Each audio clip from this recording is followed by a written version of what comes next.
Indiana Sports Beat Radio, presented by Endeavor Hospitality Group and Andy Moore Honda of Bloomington. Looks over the middle, second guesses, fires, throws. Does he make the catch in the end zone? Yes! Touchdown! Oladipo to win it. Another one! He got Another it! one!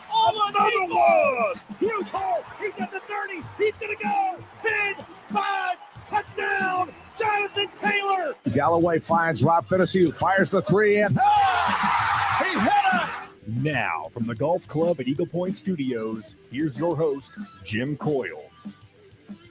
Hello, everybody. Welcome aboard Indiana Sports Beat Radio, coming to you from high atop the 18th fairway here at the Golf Club at Eagle Point Studios on this Wednesday, hump day. We've made it halfway through the week. Looking forward to it. Dustin Schutte on assignment today. He'll be back not till next week. But guess what? Some great news. Tomorrow, K-Bro returns for a return engagement to fill in for Mr. Schutte.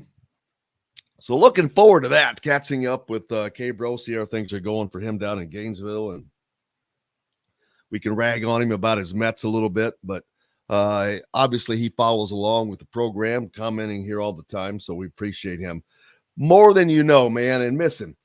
Miss having him on here each Tuesday, but we'll get a little taste tomorrow. Looking forward to it. Lots to talk about on the program today. Last night, the Champions Classic up over in Indianapolis. Man, there are so many big events that go on like that in Indianapolis that I would love to go cover. Halfway should go cover, but it's just hard. I mean, it's only an hour away, but man, when those games go late into the night, that makes it difficult. Probably should have gone up though. Well, yeah, Kentucky, Michigan State went to double overtime. So what time did the Kansas Duke game end? Yeah, I don't even know. What's was late, but that's just like anything else that stuff happens. But Kentucky and Michigan State last night, unranked Michigan State and number 4 Kentucky, along with number 6 Kansas and number 7 Duke going at it, and 2 great games. Both games were awesome. We'll talk about that, especially because a certain unranked Big Ten team knocked off the number 4 Kentucky. Number 4. So they go down to unranked Michigan State. And guess what? That was the first time in Tom Izzo's career that an unranked Michigan State knocked off a top 5 basketball team. So put that in your hat and smoke it, and your list of things you didn't know. But it's kind of hard to get a first for Tom Izzo at this stage of the game, but he did it, and he did it big. We'll talk about Michigan State. And I sent out a tweet last night. Did the Big Ten just get even tougher? But I've said all along, Indiana, Michigan, Illinois, Michigan State, Purdue, you can't just ignore these teams. Derek down in Owensboro, Kentucky, says it's a beautiful day. He's loving it. Hoosier fan on that side of the river. Glad to know you're down there, Derek. We appreciate you following along. Yep. Our great friends down there in Evansville on the Ref 97.7. Always the right call. Make sure you always keep it locked on the Ref down there. If you're down in that area, they carry the Reds, the Cardinals, the Hoosiers. Got Indiana basketball, Indiana sports you can listen to there as well. Let's see what else we're going to talk about today. The college football playoffs. That newest poll is out. No shocker there. Georgia, Ohio State, Michigan, and TCU in the top 4.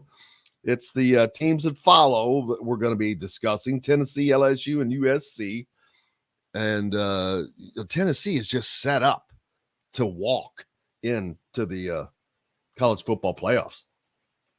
On the program today, Bob Kravitz from The Athletic, always looking forward to talking to Bob. It is a great, great conversation, no matter what the hell it's about, because he's a nut and fun and smart.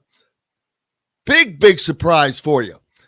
How about Dusty May, former Indiana basketball manager, has been the coach at FAU, Florida Atlantic, for I don't know how long he's been there, but he's been a minute. Let me see how long has Dusty been down there? Not football, you jackleg. Basketball. Did not know that Willie Taggart was the football coach there. That's Dusty May's been the head coach of FAU since 2018. There you go. And doing a fine job there. They got a nice win the other night.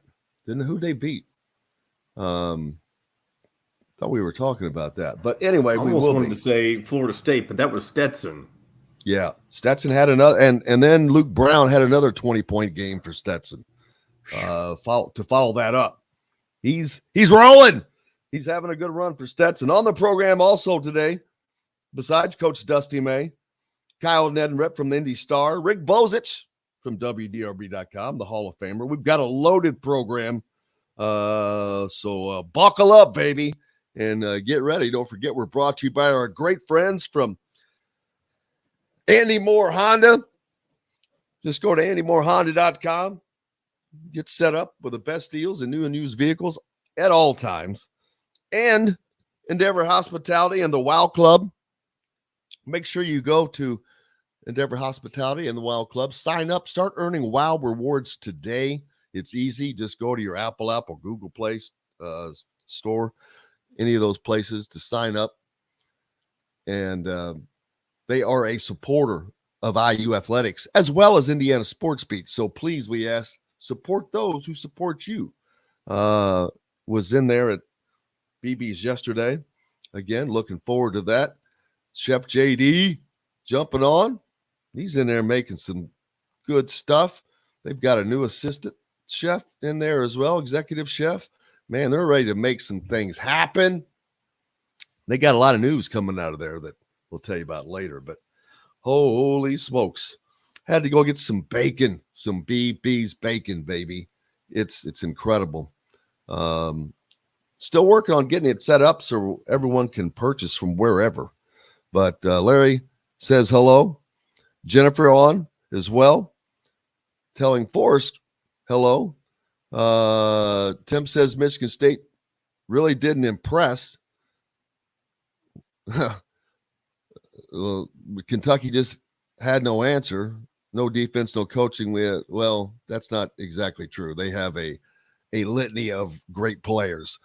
I was really impressed with Michigan State and how their new front court handled Kentucky's lineup, which is formidable. They've got the Toppin brother kid. You've also got Oscar Tshiebwe, the projected player of the year. So unfortunately for Kentucky, he fouled out. And then I think they also lost another player there toward the end. So, but congratulations to Tom Izzo and the Michigan State Spartans, Sparty, with the first shot fired of the season, knocking off Kentucky, which I'm sure that makes a lot of Indiana fans ill. Robert pointing that out. Michael jumping on with us as well. Pete points out Louisville. I did not see that. Louisville with a third straight loss. I'll have to pull up that Louisville game. I did not know that. John, I'm surprised you did not tell me. Louisville lost again. I was waiting for you to bring it up. So it was also not only was it their third straight loss, it's their third straight 1-point loss. Nobody cares. Last night's game was decided by a buzzer beater that was waved off for Louisville in the final play of the game. So what would have been a game-winning layup for the Cardinals ended up being an expired clock for the Appalachian State Mountaineers. Now, this is a first. I just jump over and type in Google Louisville basketball. It always brings up men's teams first. Did it really bring up the women's team? Not in this case. Louisville Cardinals women's basketball jumps up. So I'm going to have to put Louisville men's because that means there are more requests for the women's than the men's on that. Check this out, though. This is their first 0-3 start since the 1986-87 season. But didn't they win a national? No, that was the year after winning a national championship. Yep. That was the year of Indiana's last national championship. Right, but it was the year after Louisville won a national championship. Correct. A lot of times you have a lot of fall off after winning a national championship. A lot of teams that happens to, but Louisville goes down 61-60 to App State. 61-60. And now they're about to head to Maui. That's their next set of games. So, I mean, they could very well start off 0-6. Well, someone mentioned, maybe it was you. Their next game is against number 9 Arkansas. In Maui, yes. Now, so then I'm assuming all the other games that they'll play there are not on this schedule. Correct. Yeah, they could potentially play Creighton. They could play Ohio State. Ranked, not ranked, but better than Louisville. And who else? They'll come back afterward and they'll face Maryland in the I know ACC that, but who else? Challenge. Is that the only teams that they might play in Maui? I can pull up the entire bracket real quick and give you an entire I was just list. curious. How many games do you play in Maui? You play 3. So I'm saying All right, it could be 0-6. So like not only would they be 0-6, then you come home, then they come home to face a Maryland team, which again, better than what they've played. Then Miami, which I know is better. Then they have to go to Florida State. Western Who is Kentucky also comes 0-3. in. Now Florida State is 0-3 as well. So yeah, but let's see. Then Western Kentucky, which they've got a big man. They've got a nationally renowned recruit. Florida. Here's that entire Maui field, by the way. Arizona, Arkansas, Cincinnati, Creighton, Louisville, Ohio State, San Diego State, and Texas Tech. Be interesting to watch. There was a team you said there that Indiana plays. Arizona, yeah. And one other interesting little factoid. So obviously Louisville started their season versus Bellarmine. Indiana started their season versus Morehead State. They already played each other after the fact, Morehead State and Bellarmine, and Morehead State got the best of Bellarmine by quite a bit, if I'm not mistaken. Really? Wow. Mm-hmm. It surprises me a little bit. Bellarmine's pretty decent usually. But anyway, both of them are considered to be favorites in their respective conferences. So we'll talk to Rick Bozich about that later in the program. That's topic of discussion.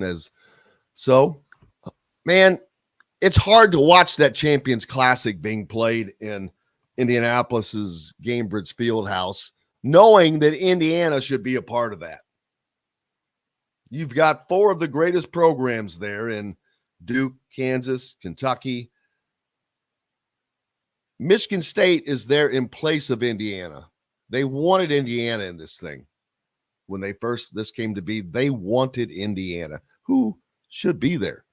But Indiana couldn't play in this because of the Crossroads Classic. But oh well. That'll change. Michael Penix Jr., baby. What is his what are his chances for making the NFL? They've gone up a lot. A lot. It's going to be interesting to see his career, man. You talk about an up and down one, but one of perseverance, fighting through injury. I mean, I don't know if I can think of another quarterback that has fought through as much injury. The kid that caught a touchdown for Ohio State a week ago, the last touchdown of the game that they made a big deal out of, that dude had come back from 4 ACL injuries. Count them. 4. Crazy. Michael Penix, that 3 season-ending injuries, nuts. Hey, we've got to take a break. We got the great one coming up. Bob Kravitz see what we can make fun of him about it. If anything, it's hard, man. He's so perfect. But we'll look forward to it. Thanks a lot for being here. Indiana Sports Beat brought to you by our good friends again at BB's Market. We'll be there this Friday. Make sure you show up. Back with more Indiana Sports Beat right after this.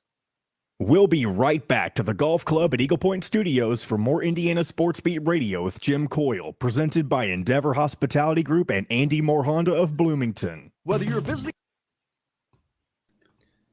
Hello, Robert. I Good see morning. you're traveling. How are you? I'm jolly. Oh, I see you're traveling. Traveling where? You're not traveling. You're just in a different place in the house. Oh yeah, I'm just at my kitchen table. Yeah, You just just at what? my kitchen table. Oh, okay. I forgot to mention, Jim, I met Rick Bozich in person last night. For the first time. Yeah, I never met. I mean, obviously I met him on here, but I was at the Yum Center where he was covering. Oh, what were you doing there? Shooting pregame stuff for Nick Coffey. He does like a man on the street segment right now that he shoots footage for. Who's that for? Games. For iHeart. That sounds like a good idea. Something maybe we should Especially try. because I thought you meant for Louisville, but you mean in general, it's a good idea. I meant for me, IU. Get it? How's Bob doing? Bob's doing fine. Just kind of rolled out of bed. I think that should be readily apparent. But I got a lot of work to do. Got a couple of columns coming up. Got one today. Got one next week. So we can talk about all that. What's your hat this week? It's not one We're I back recognize. to Nordiques. Okay, you have worn that one before then. Oh yeah, Who, this is a repeat performance. Who are they now? The Colorado Avalanche. Yeah. That's bad. I want the Nordique name back, man. I know that's a good. They're up for an expansion team. It's a great city, and they are hockey crazy up there, as you can imagine. Well, I finally used up all the cards that you sent me from Psalms. So, Well, I was getting ready to say I've had one in my damn wallet. I never see you. I was getting ready to ask, when are you coming down to an IU game? when's their next big one? I don't have the schedule in front of me. Truly the next. Yeah. Hey, they actually play in Indianapolis Sunday. Oh, against who? Miami. Of Ohio. Oh, yeah. Well, I got the Colts. Yeah. Sunday. So after that, it'll probably be North Carolina. Yeah, probably. Here we go. All right. We should be. Ask for Indiana Sports Beat Radio. This segment is brought to you by Southern Stone Restaurant. Now back to the golf club at Eagle Point Studios for more Indiana Sports Beat Radio with Jim Coyle, presented by Endeavor Hospitality Group and Andy Moore Honda of Bloomington. Welcome back on this Wednesday. Indiana Sports Beat Radio coming to you high atop the 18th fairway here at the Golf Club at Eagle Point Studios. Jim Coyle with you as always. Good friend, co-host Dustin Schutte on assignment. But we're still joined by the great one, Bob Kravitz from The Athletic. And Bob, you did a tremendous job at quarterback on this past weekend for the Colts against on the road in Vegas. So congratulations. Did you see my 37-yard run? I needed oxygen for about 10 minutes after that. But it was amazing. You gave it all, baby. You left it all on the field. Well, they benched me, and I said, "The hell with that. I'm coming back." And let me tell you something. I'm going to write a column about this today. Matt Ryan is not a great quarterback anymore, but what a professional that dude is. I mean, if somebody had benched me like that, I would have checked out. Now, But as a competitor, you that should work the opposite way to exactly how he's like, all right, I'm coming back and I'm coming back stronger. Well, he had been told that he was done for the year. Remember, Frank Reich said Sam Ellinger will be our quarterback for the rest of the year. Now that changed obviously when Jeff Frank Saturday Reich is no walked in longer here, baby. and told Jeff Saturday, "Hey, you pick the quarterback you think can help us win." Frank Reich did not have that freedom. So, but I look, he's making a lot of money, and he should be a good soldier. And so I'm not giving him credit for doing what he's supposed to do. I'm just saying there's a lot of players in this league who, if they had been through the circumstances that Matt Ryan had gone through, they would have checked out or asked for a trade or just generally been grumpy about the whole thing. Yeah, you mentioned Jeff Saturday. He has nothing to lose. I mean, he has more freedom apparently, and I didn't expect him to be named the head coach after this was over, but who knows if it goes well. But he does have more freedom, and he has nothing to lose. Is he kind of I don't mean this the way it sounds, but dangerous candidate now to become the head coach? I guess he's playing with house money at this point. If he goes 1-7, everybody will say, well, he came in under adverse circumstances. He did his best, and maybe this is not for him. Maybe it's not for the Colts. But if he's able to string together a couple of wins, they do play Pittsburgh on a Monday night here. They still got Houston. Otherwise, the schedule is pretty daunting. But, if he can win a couple of games and really change the culture and all that, then, yeah, he's got an outside shot. But, again, I'm kind of with Bill Cowher on this. I think that it was what's the word I'm looking for? An insult to all the guys who put in years and years and years and years of being assistant coaches and coming up through the ranks to just kind of hand this off to him. I really have a problem with that. I have no problem with Jeff. I mean, let me make it clear that Jeff Saturday was asked by a friend if he could help. And Jeff said yes. And Jeff believes in himself to such an extraordinary extent that he said yes. Why not? So I have no problem with Jeff doing it. I do have a problem with Irsay tabbing Jeff Saturday as the head coach when there are so many people really inside the building who are better qualified to take the reins of this team. What if this is a success? Well, then it's a great story. It's a great story. It's an unlikely story because nobody has ever gone into the head coaching ranks with zero college or NFL experience. You have to go all the way back to 1961 and a player named Norm Van Brocklin, a quarterback who was MVP in 60 and decided to retire and became the head coach, I think, of the Eagles. I'm not 100% sure. And he got his teeth kicked in for several years. He didn't do very well. But, hey, look, if it's successful, I'll say a mea culpa and get on board. But, I'm not going to pander to everybody in town who's like, screw the national media. They don't know what they're talking about. He may be unqualified, but he's our unqualified guy. No, I'm not going to do that. I'm not full of baloney. What would it take for this to be successful in your eyes? I look at the remaining schedule, 2, 4, 6, 7 games. The Eagles up next, but right. not an easy schedule. You've got to play the Steelers, which that's at home, but you've got to go on the road to take on the Cowboys and the Vikings. Good luck. You got the Chargers at home. Yeah. Then you have to go to New York to face a resurgent Giants team, and you finish it off with a home game against a Texans team who needs a win.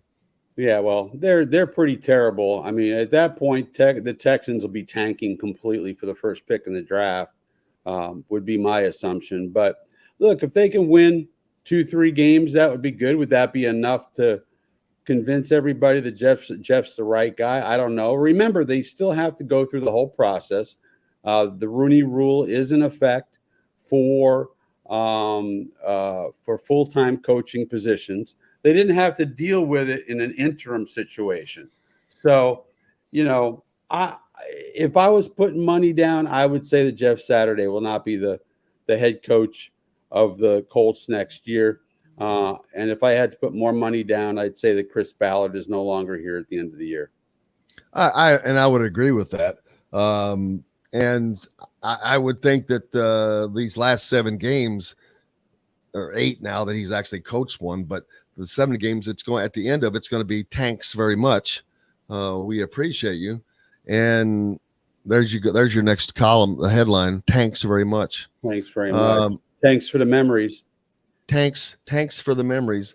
Because if the Colts, if it doesn't work, which would actually work for the Colts to get a better draft pick, that's why I don't have a problem with it. It's like, okay, he's kind of, at the worst case scenario, he's getting around the tanking issue by tanking without trying to look like you're tanking as bad as it. I don't know. I think it looks like you're tanking when you hire a coach. But you went out and won. But you went out and won your next game on the road. Yeah, it's the Raiders. And look, on the road. This was the Colts. It's still look. The Colts still have, despite the injury to Shaq and some other people, they still got 7 Pro Bowlers last year, right? I mean, they still got some talent. So I mean, they shouldn't be as bad as they've been.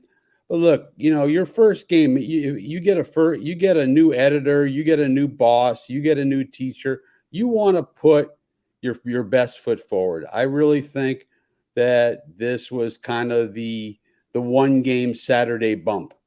Now let's see what they do in the long term. Let's see how committed they remain.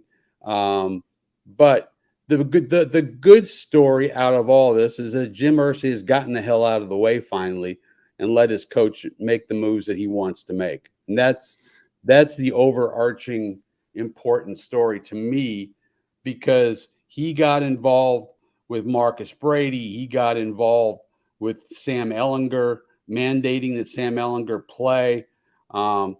He went Jerry Jones, nuclear Jerry Jones in this franchise, and I think caused a lot of damage. Well, we'll see. They've only got, like I said, 7 games left. College basketball really kind of threw it up last night. Some big games right in Indianapolis. I don't know. Did you go to the Champions Classic last night by chance? Did not. I watched the first game, and then the second game started damn late. I don't even know who won. That ended up being Kansas. Okay. I think. You know what? I was falling asleep there. Yeah. It was getting late. But the first game, fantastic. Great game, double overtime. Michigan State hit 12 of 13 free throws just in the 2 overtime periods. Right. They hit 23 of 27 free throws in the game overall. Again, talking about Indiana hitting those free throws the other night. That's how important that is to beating Michigan State's unranked. It was the first time Tom Izzo had an unranked team and knocked off the top 5 team, Bob. That doesn't surprise me. And look, a lot of people are saying IU is going to win the Big Ten title, and I think it's entirely possible. But let me tell you something: Michigan State ain't going anywhere. I mean, they're not the only team. No, they don't have the talent that they've had in the past. Like you say, they're unranked. But look at the people they play early in the season. That's why they're so prepared for the Big Ten season and the postseason. Now, granted, they haven't won an NCAA tournament since 2000 and the Flintstones. But neither is anyone else. Neither is anybody else in the Big Ten. So, I thought Purdue looked pretty good. I only saw bits and pieces of that. But, look, Michigan State is going to be right in the hunt. They're going to be nipping at IU's heels and other teams. I've said it a lot. I go, yes, Indiana is a favorite. Illinois, I promise you, is right there. Yeah. Because they're unknown. They refilled with a bunch of talent portal guys that are good. So they're going to be deceptively good. Mm-hmm. Michigan's got Hunter Dickinson, but they also have who was that kid that's a freshman for them?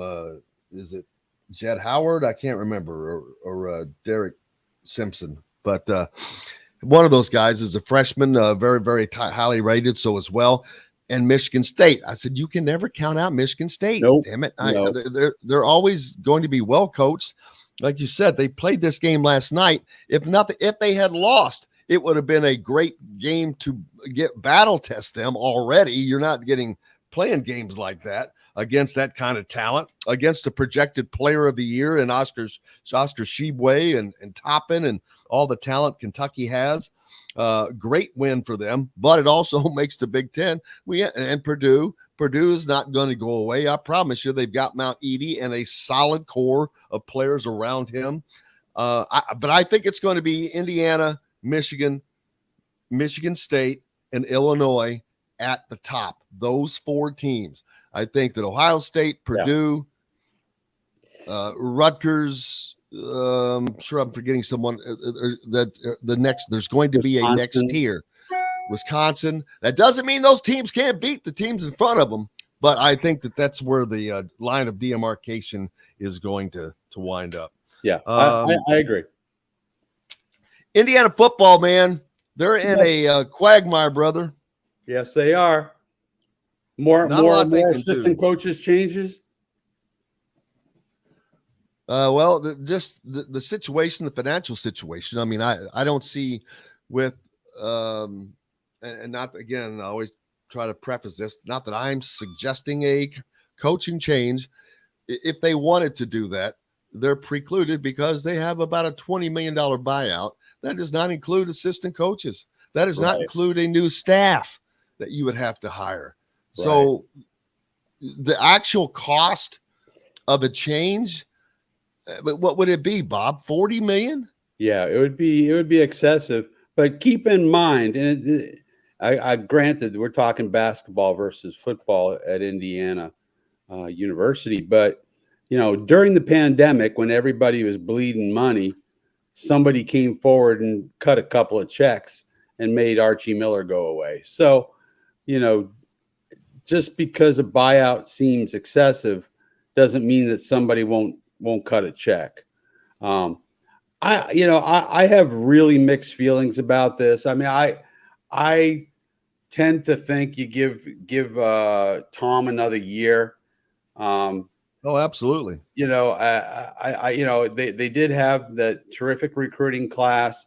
Now those guys have not done much of anything so far, but they're going to develop. I think Indiana changes coaches every 5-6 years. And what's the result been? They've lost more games in the history of college football than any other program. So I just think you have to be consistent and you have to be committed and you have to spend the money. Yeah, because here's something I think people forget. Everyone will say, well, Tom Allen didn't have any experience. Tom Allen.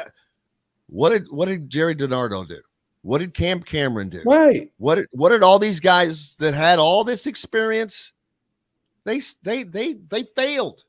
They failed. Right. Every one of them, guys that all had more experience than Tom Allen failed. Not only did they fail, but they did not even reach the heights that he reached at one point. So right, yeah. Look, they had 2 8-5 seasons. They had the six and whatever it was. The pandemic, 6-2, and the last 2 years obviously have been a cluster. But I just think you got a guy who wants to be there, who stands for the right things.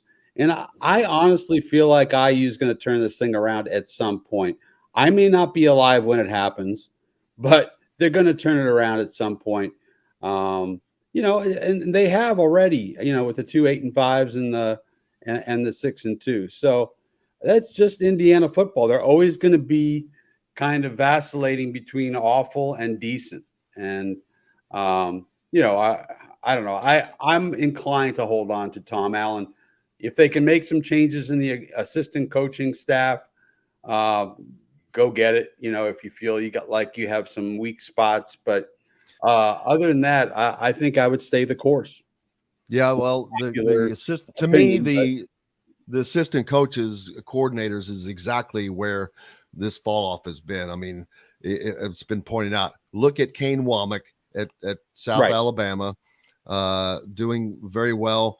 Look at Kalen DeBoer at Washington, yes, with doing really well. So you take that away or you bring that back, it makes a great change. I think Tom's biggest problem has been mishires.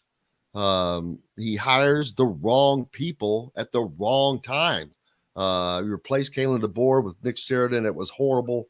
Held on to Darren Hiller way too long. So that to me has been the issues. They could have been fine had it not been for that. A lot of that's inexperience. Some of it's too much loyalty.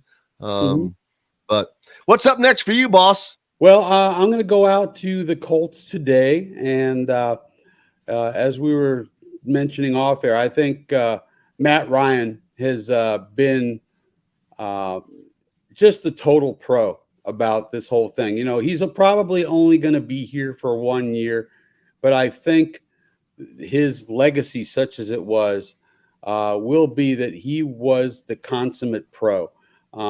There are a lot of people, and I realize he's making $18 million and needs to, work for his money. But there are a lot of guys who would have made a lot of noise if they had been benched by the owner. There are a lot of guys who would have checked out mentally if they had been benched by the owner. Remember, he was under the impression that he was done for the whole season because that's what Frank Reich said. Frank said that Ellinger would be the guy moving forward the rest of the season. Now, obviously, that has changed with Jeff Saturday, but I give Matt Ryan a ton of credit. Next week, I have a really nice piece about Benedict Mathurin from the Pacers, who is the best rookie in the NBA, not named Paolo Banchero. And he has been astoundingly good. And he's given the Indiana Pacers that budding star that they haven't really had since Victor Oladipo decided to walk out of Indiana. Look forward to it, and make sure you go to The Athletic, be a subscriber. I am, and make sure you follow my man Bob Kravitz for all coverage, and whether it's the Hoosiers, the Colts, Pacers. He's got a little bit of everything. Little everything. Buddy, I hope you have a great week. You too, buddy. Take care of yourself. Thank you, sir. Bob Kravitz from The Athletic joining us here on Indiana Sports Beat. We got lots more coming up, including FAU head basketball coach and former IU basketball manager Dusty May joining us here on the program. Brought to you by GoTeen, another product from the WOW Endeavor Group. Make sure you reach out and join the WOW Club. Start earning WOW rewards today. And check out GoTeen for those on the go, whether it's a student, your kids, or even yourself. It's a great way to get a great snack in for the day that's protein-oriented and not full of sugars. Back with Dusty May right after this. We'll be right back to the Golf Club at Eagle Point Studios for more Indiana Sports Beat Radio with Jim Coyle, presented by Endeavor Hospitality Group and Andy Moore Honda of Bloomington. Golfers, here's a... Go ahead and text him because he should have the link.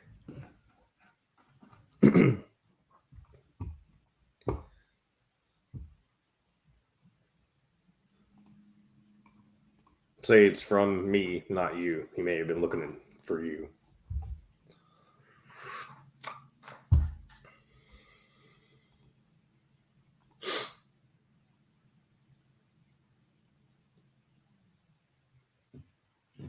He said, "Are you calling me?" I said, "Oh, sorry." He went to Eastern Green High School, which is very close to here, but more importantly, it's close to Cincinnati, Indiana, which I had never seen that. Did not know we had a Cincinnati. There's a Cincinnati, Indiana. What part of the state is it in? It's southeast of Bloomington, man. Cincinnati. Not that far either. Interesting. Are you kidding me? I mean, it's got to be a little bitty old town, but that's why it's so tiny. He's 2 minutes away. No worries. All good. That's fine. Yeah, just tell him we'll be ready to roll when he. Yeah, I've never heard of. I'm trying to see what their population size is here.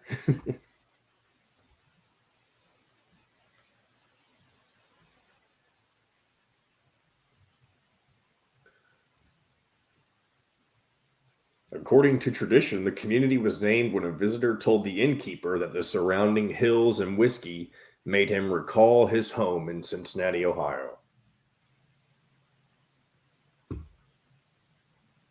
Whiskey probably came from.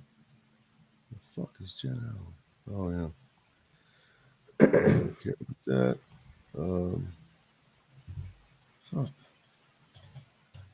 Are you going to want me to not do Kyle Neddenriep? We're not going to have the whole. We're going to have like 13 minutes till 9:30 ish.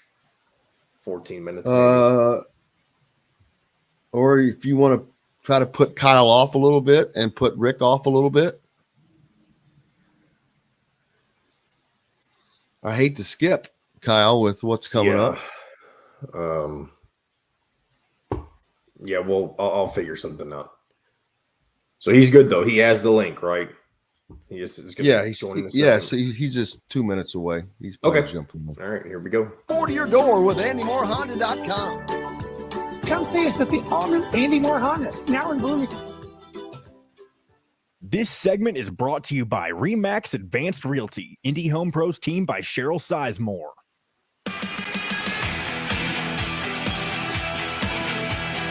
Now back to the Golf Club at Eagle Point Studios for more Indiana Sports Beat Radio with Jim Coyle, presented by Endeavor Hospitality Group and Andy Moore Honda of Bloomington. Welcome back, Indiana Sports Beat Radio, coming to you here on this Wednesday, baby. We've made it halfway through the week. Don't forget, we're brought to you by our good friends in Indianapolis at Remax Realty. If you're looking for a home in the Indy area, you need Cheryl Sizemore and her 2 decades of experience. It could be the difference between you getting the home you want and not. Reach out to her, Cheryl at IndyHomePros.com. Earlier, Jennifer asked, while we're waiting for Dusty to join us, Dusty May, head coach at Florida Atlantic, asked, can you explain the Rooney Rule? The Rooney Rule is for professional football teams. Dusty's joining us, so I'll quickly finish. When they're looking for a head coach, they have to make sure they interview everyone and offer that position to minorities as well, to make sure that it is not swept under the rug and given to somebody like your friend Dusty May. Just hand him a job or something. Coach, how are you, brother? Good, Jim. How are you? Great, man. Great start to the year. It's been a while, first of all, since I was looking up. I'm like, man, he hadn't been on the show since we did a show with Mike Davis and John Laskowski, all 3 of you guys together, which was a blast.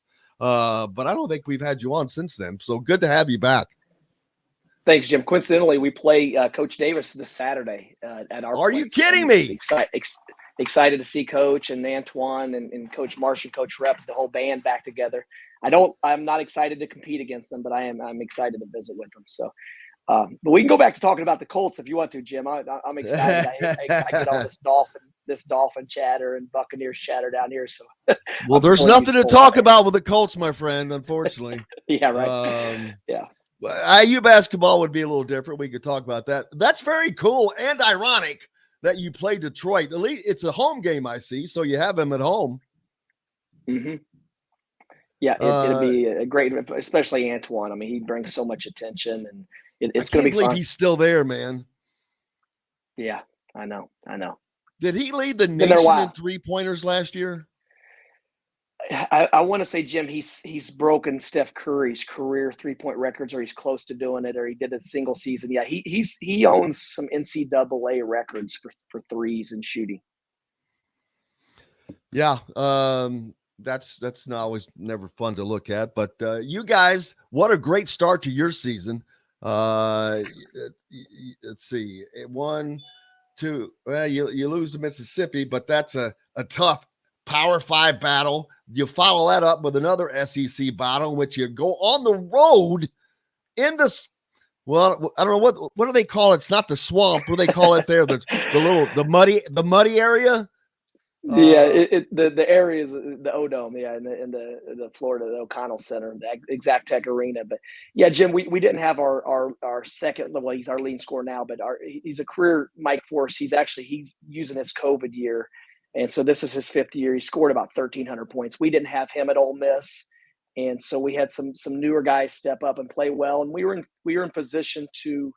We didn't play near as well as we did against Florida, but we were down 5 with about 2 minutes left, and our big guy got a technical for touching the rim on a layup. They turned that into a 6-point swing. So we were in position, but we learned from the loss, and then had a great night at Florida on Monday.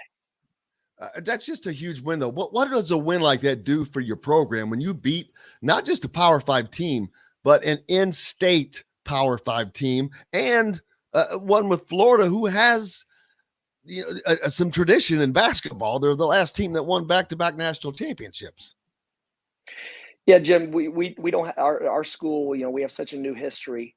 And so anytime we can be on the national stage, it's going to help us in recruiting and building a fan base. And also those moments, I think of all the moments when I was a kid watching Indiana basketball and how much love I had for the Hoosiers growing up. And you need all these big moments where, you're captivating kids, you're captivating high school and also people in the community. So we're trying to do that, and we need more big moments. But this was, hopefully a start of big things and not the pinnacle of our season. But it's huge for recruiting, especially because everyone's paying attention to the Gators and the Seminoles and the Hurricanes. So anytime you can go in and knock those guys off, us, UCF, USF, we're all fighting for that, I guess, second tier attention right now. But we have a really good basketball team. We feel like we can compete with anyone. And typically when you're able to go in and beat a Power 5 on the road, it's usually when they're in a down year. We beat Illinois a few years ago with Coach Underwood, and it was his worst team.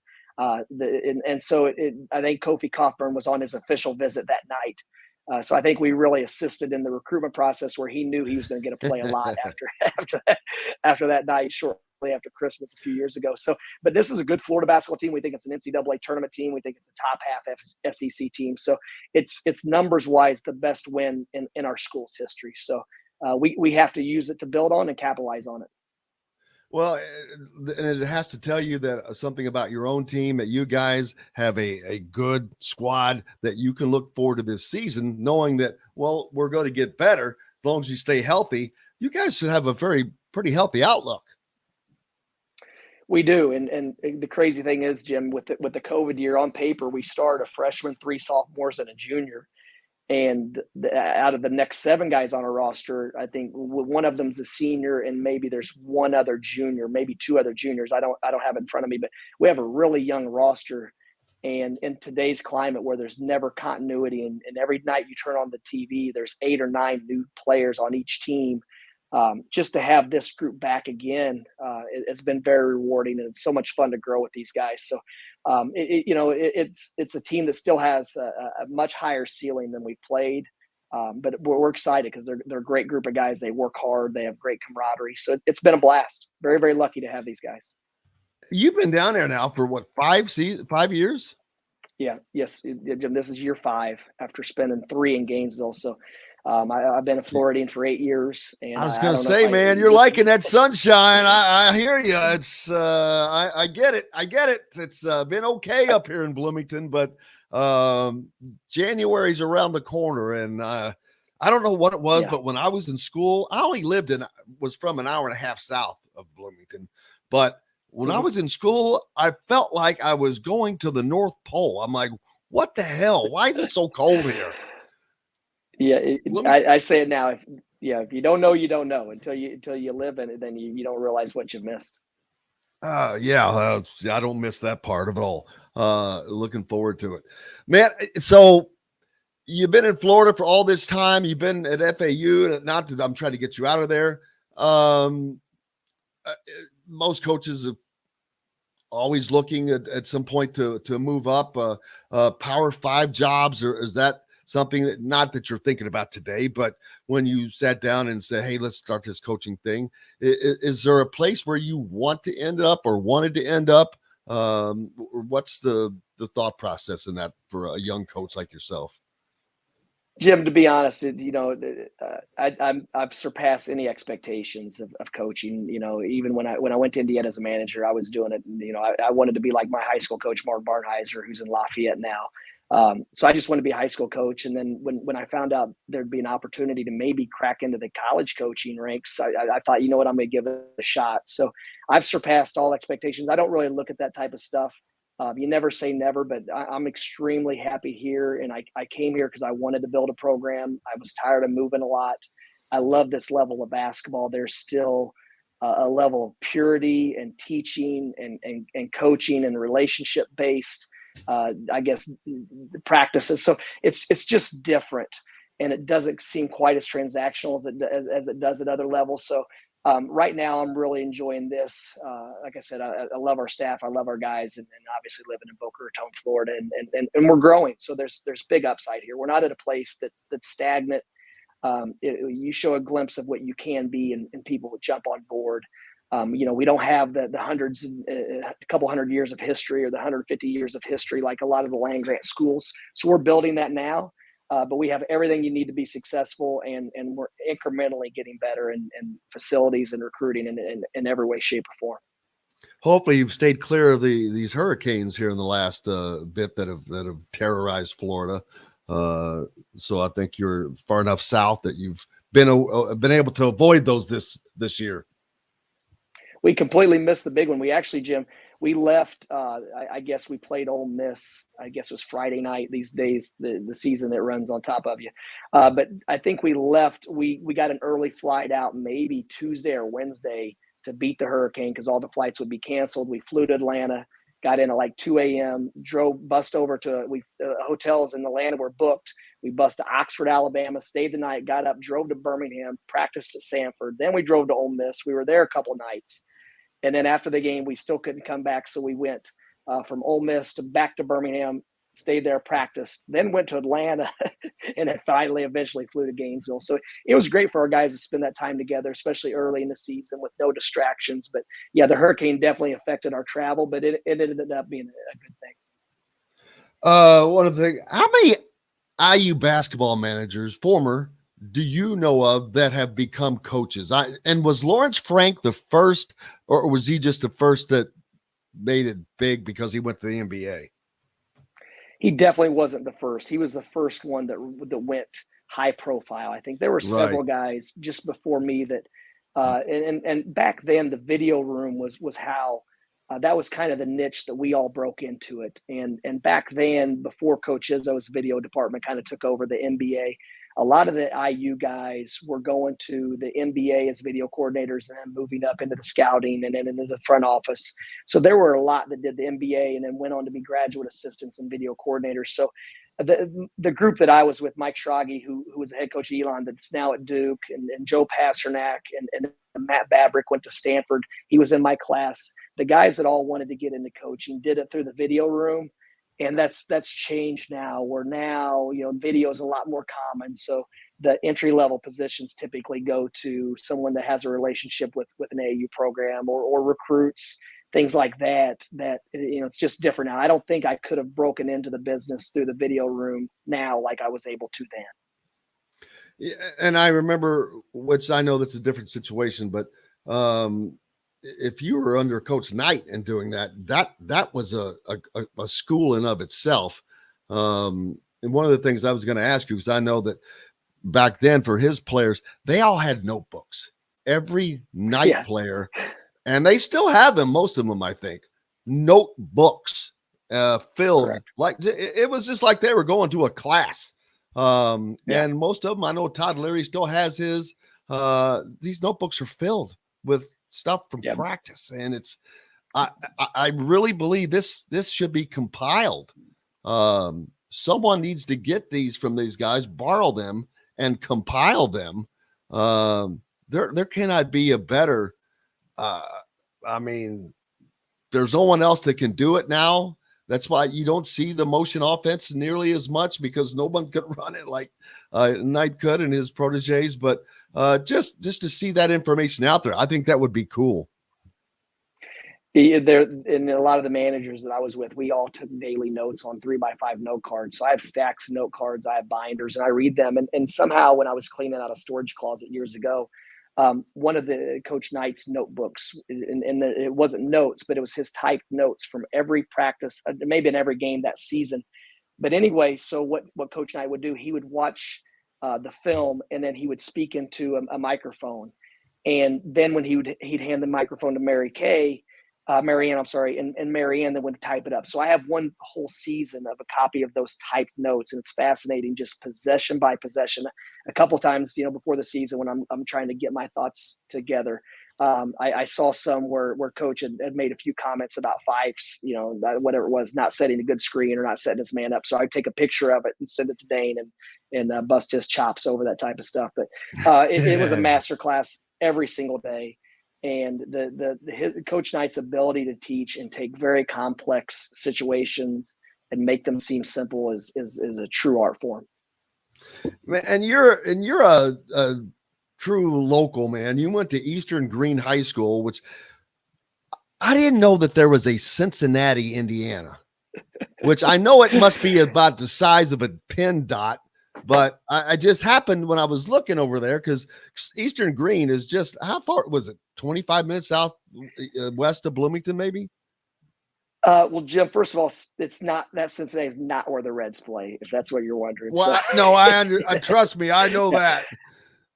No, the West, the Walmart.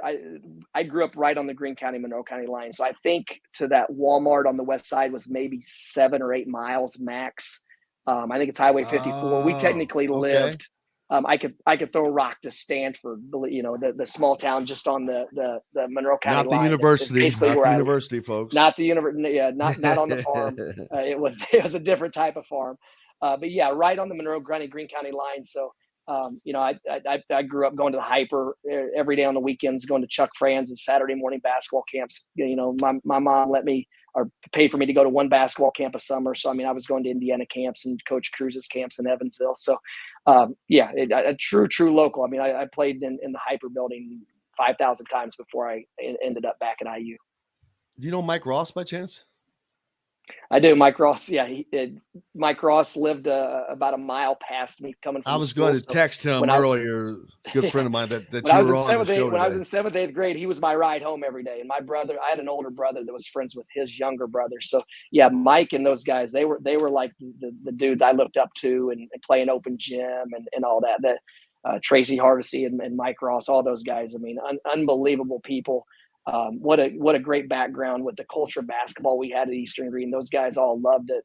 In the gym, you worked a summer job and you went to morning workouts and open gyms. So there was a love of the game that I think permeated through the whole entire community, and especially Greene County with the White River Valley teams, the Bloomfield teams. It was really, really good basketball.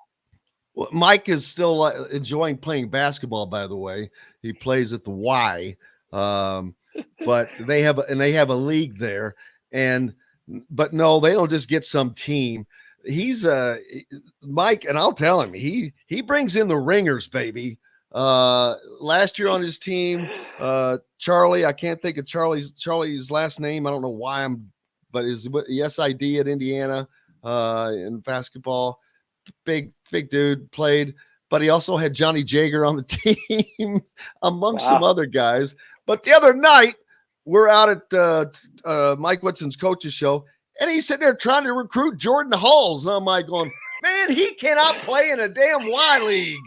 He just literally he just walked off the professional court literally months ago. Yeah. I would say, hell no, you can't play. Yeah, I think it sounds like a great general manager, or a great recruiter one. Well, that's what he does. He owns about 11 restaurants here now. So you'll get to eat for free whenever you're in Bloomington. I'm gonna have to hit him up for free appetizer when I'm back home. When you mentioned some guys, the time you were at IU was very cool. Very bad. There's good and bad, of course. You were there for the end of Bob Knight's career. Is that when you left your last year as well? Your senior year? I was gone. Yeah, Jim, I was actually, when I left, I guess my last year was Coach Knight's last year, and I was going to go be a GA at Memphis under Calipari. Basically, a small stipend, but basically volunteer GA. And Coach Treelord said that they were going to be able to, basically, if I came back to Indiana, they would pay for my graduate school and I could work with the team again. And then so I was in the process of actually moving back to Bloomington, and I got the offer at USC. So I was gone for about a month when everything went down. So I was unfortunately there Coach Knight's last 4 years But yeah, it was, obviously we didn't have the success that he normally had, which was national championships and Big Ten championships. But I think we were second in the Big Ten. We made the tournament every year. I mean, I guess, he created such a bar that you couldn't have a couple years where you didn't win a Big Ten championship, but had a great experience. I mean, the Luke Recker transfer and the Jason Collier transfer and those guys leaving really, just hurt those teams because we were always about one piece away from really making a run. And then obviously had AJ Guyton and some special players, and Michael Lewis, now the head coach at Ball State, and Fife. And Charlie Miller. It was a great Charlie. Yeah, Charlie and I still talk. He actually asked for some FAU gear yesterday. He's living in Dallas, doing great. Yeah, Charlie's one of the people. His high school coach at South Miami comes to a lot of our games, and he's so it's been really cool, really reconnecting with Charlie and Andre Patterson and those guys because they were older than me, but they were unbelievable people, and the camaraderie the IU family has amongst itself is really, really unique. We need to get some FAU gear up here, baby. We'll wear it on the show. Let's do it. I was text talking. Me the address. I'll get you. I was talking to Charlie last night. Charlie's a great friend of the show. Does post game shows with us as well. But yeah, great. He talks about Mike Schrage a lot. That because that's all in that group. And Charlie he's not coaching, but he's training. He's a student of the game. I love talking to him and listening to him, whether it's analysis or whatever. He is just so in depth in how he looks at it, but he explains it in layman's terms and just has a great eye for the game and a great love for teaching. He does. And people don't realize how good of a player Charlie was. I know he had such high expectations coming to IU, but he was. And then we played at North Texas a few years ago, and he spoke to our team. And he's just, like I said, he's a better person than he is coach, teacher, player, anything else. He's just such a warm-hearted guy. So really, really appreciate Charlie.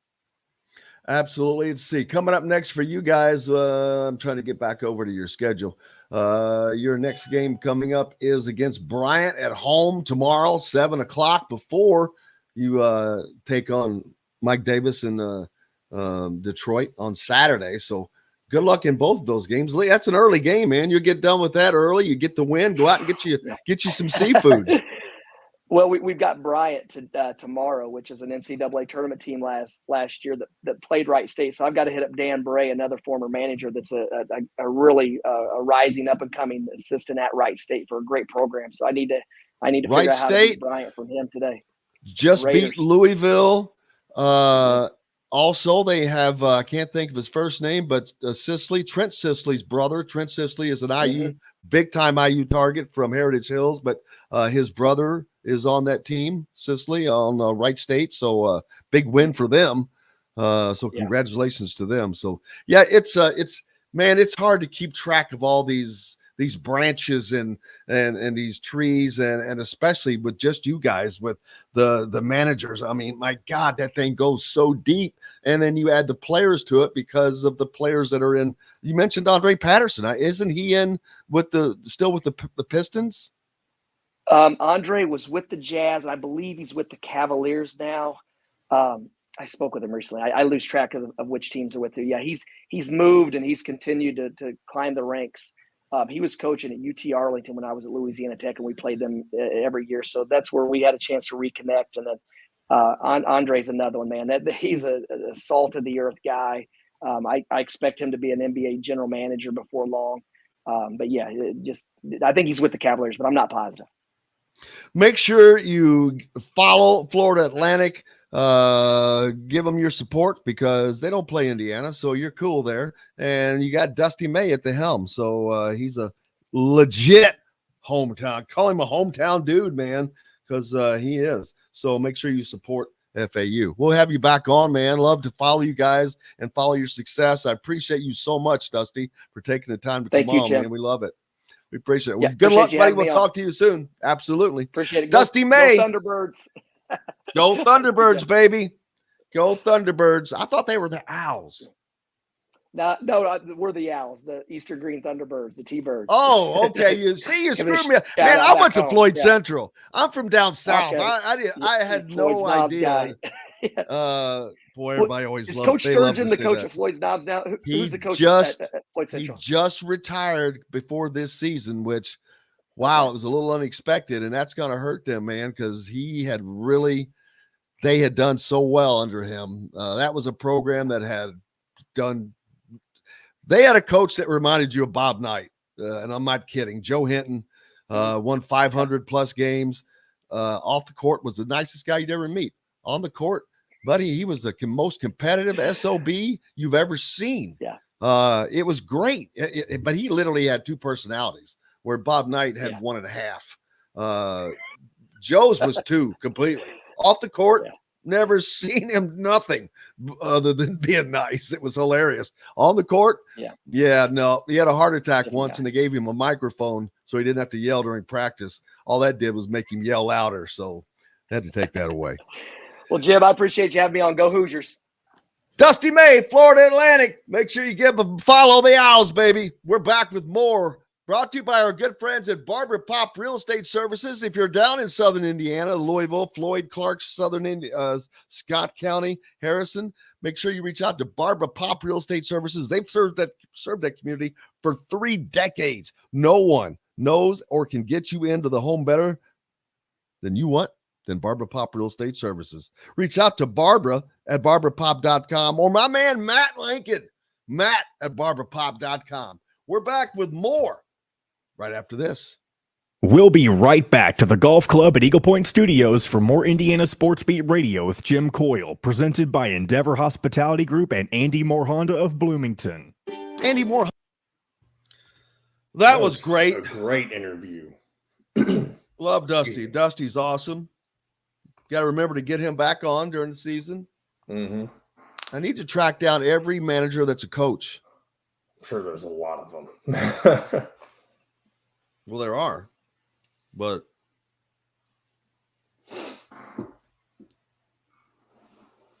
thank him. Thank you, Dusty. Thank you. Kyle should be on shortly. I've been messaging with him back and forth. So, speaking of him, there he is. What's up, brother? What's up, Jim? You know it, man. Just living the dream. Things looking kind of green today in your little setup. Brought my sweatshirt. Okay.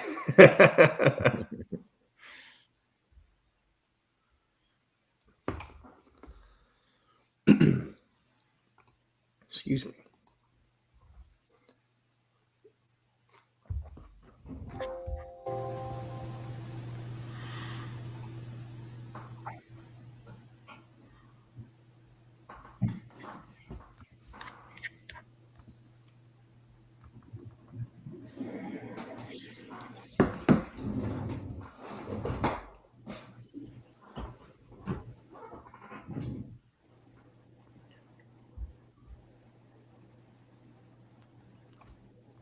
What's new with you, brother?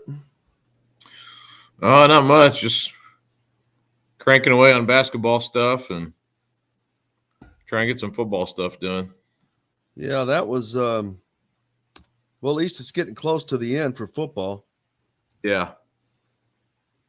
One more week or week and a half. Mostly happening the way expected. I mean, Brownsburg losing to Cathedral was, I don't know if it was a surprise, but, a little bit of a surprise probably. Man, Cathedral, boy, they ain't going back to 4A anytime soon. No. Definitely more interesting with them playing 6A. All right, here we go. Out to Cheryl Sizemore from Remax Advanced Realty at Cheryl@IndyHomePros.com or 317-298-0961. Cheryl Sizemore from Remax Advanced Realty. Let Cheryl Sizemore get you in the home you want today. Cheryl@IndyHomePros.com.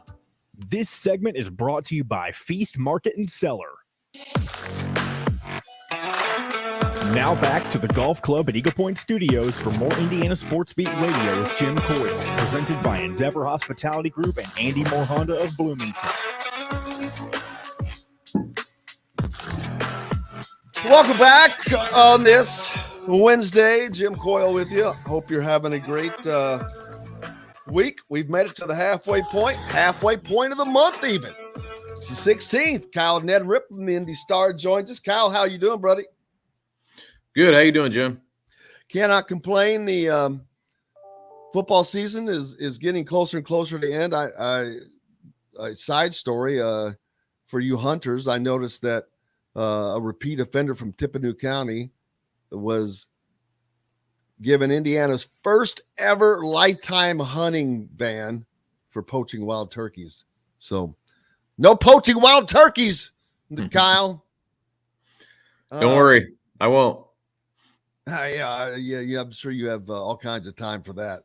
As the Indiana football playoffs are coming down to the finish, we just finished the regional round. Now you're in what I guess you would call the semi-state round. This is basically the Final Four, right?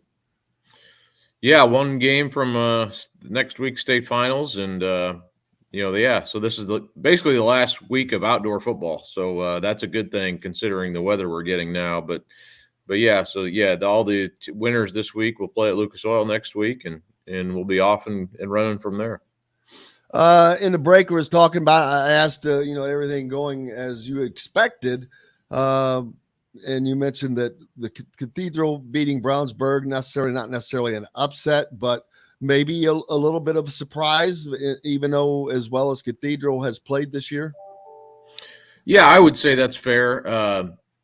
Brownsburg had beat them during the season, and that was way back, and I think it was week 2, 42-35. So you kind of expected a high-scoring game. It ended up being 14-7 Cathedral. So the game itself, just the way it went, was a little bit different, I think, than we thought it would go. Regardless of the winner, I think we thought it'd be a little bit more high-scoring. But Brownsburg, this was kind of their, it felt like maybe it was their year. They hadn't really had tournament success, to the extent of making a state finals type run. And then Cathedral, we just didn't know for sure how, it would go for them in 6A. It's the first time they've been in there since 16 and 17. They won 2 sectionals, but then lost in the regional. So this is their first regional in 6A. So, they got over the hump. Their defense is playing a lot better. They're running the ball better than they have all year. And then you add that to that passing game with Danny O'Neill and Jerron Tibbs and Brennan Wooten and those guys. I mean, they've got the type of team that can make it all the shoot. They're only 1 game away now, but they've got a real challenge this week with Center Grove, and they moved that game to Tech, so that should be a great atmosphere. And as I'm talking here, I just got the email about the seating arrangement for Tech's press box on Friday. It's going to be packed, I'm sure, but anyway, I mean, that should be a great game. Cathedral Center Grove have been 2 great rivals these last several years, and now playing in the tournament for the first time. So that adds another element to it. But it should be a lot of fun. I mean, it's been a very competitive game the last couple of years, and then for Cathedral to come back and beat Center Grove this year in the regular season game, that adds another element to Friday's game and sort of puts a chip on Center Grove's shoulder, I'm sure. Yeah, I'm looking down at all of the matchups, and it's just a who's who, and it looks like a great menu. You got HSE Hamilton Southeastern top ranked 12-0 at Carroll, which is also 12-0. So there's a great matchup. Center Grove 10-2 versus Cathedral, which is 10-1. Then you go to 5A Valpo 9-3 at Fort Wayne Snyder, which is 11-1. Whiteland 11-1 at Castle. They have to travel down to Castle, who is 8-4, by the way. So that should be, is that going to be an advantage right there? I mean, that Whiteland second ranked regional champion for the first time in their coach's 18 seasons. But man, they were big win over Plainfield, 49-14, but they have to go on the road. Yeah, some of these semi-state games, you end up, some serious travel, and that's one of them for sure. That's a long trip for Whiteland. I always think back to, these type of games. I remember Cathedral had to go down and play Evansville Rights. This has probably been, 2009 or 10, I want to say. And I covered that game down at the Wrights Bowl, and Cathedral, they had a really good team that year. Kofi Hughes was their quarterback, and really good athlete. And they'd been really good all year, but I don't think they knew what they were walking into down at the Wrights Bowl. And they had some travel problems with their bus. And so that sort of thing can happen in this week of the season, where it's a, long trip, different type of a team. You don't know who they are necessarily. You watch them on film, but there's no real connection to the team you're playing after a long road trip. And it's just sort of that unknown, and we'll see that next week too at Lucas Oil. These teams don't know each other. They're from different sides of the state, but that even happens in this round of the tournament. Now, Castle Whiteland's certainly that situation, but then you look at like Linton Stockton and Evansville Mater Dei, those teams playing each other this week. They were actually in the same sectional the last 4 years. So that's kind of the other side, is you have kind of oddly enough, two programs that know each other really well playing in this round of the tournament. So you have a little bit of that with Cathedral Center Grove, certainly Linton Stockton, Evansville Mater Dei, but for the most part, these semi-state games are from these teams are pretty unfamiliar with one another. Going on a few more. Roncalli, East Central. These names are not unfamiliar to us. So everything's looking. Bishop Chittard, West Lafayette, who's 13-0. That should be a great game too. Yeah, that'll be a really good one. And I'm sure Bishop Chittard has probably played a few Indianapolis area teams with that 9-4 record, getting dinged up a little bit as they take on a West Lafayette team that's undefeated at 13-0. Mm-hmm.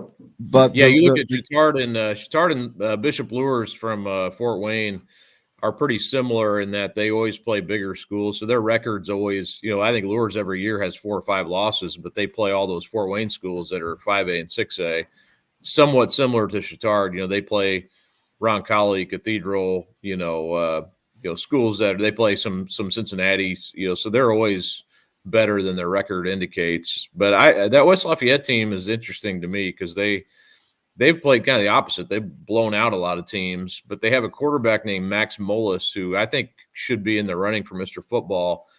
He can really run and he can throw. He's a dual threat guy, and I'm curious if they can handle Chittard. They haven't in the past had much success against Chittard, but maybe this year.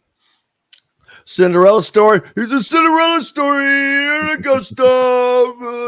From Monrovia. Monrovia at 6-7, man. They still have a losing record this far into the tournament, which means they've won at least 3 games in 4. Tournament play? 4, if not 4. Okay, so they were 2-7 going into the tournament. Yeah, you don't see this.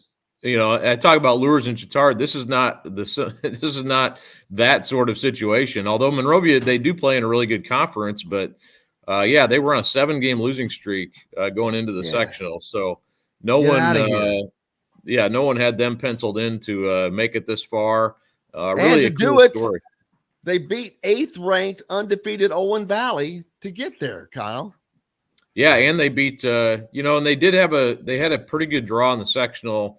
They got on the opposite side of Danville and Tri-West and Western Boone, but then Danville upset both those ranked teams, Tri-West and Western Boone. So you kind of figured, all right, well, Danville, they're going to win this pretty easily, and then Monrovia beat them in the sectional championship, and then go down to Owen Valley, and no fluke, they go down there and win a close. They're Owen Valley's first loss of the year, so they're sitting there going to Lawrenceburg now, and again, probably big underdogs, but what do they have to lose at this point? You don't see this in football happen like this very often. You sometimes maybe in basketball, but for this type of a run for a team that's, like you said, still under 500, even at this point. If they won the state championship, they would finish 8-7, I believe, correct? Yeah, they'd be 8-7.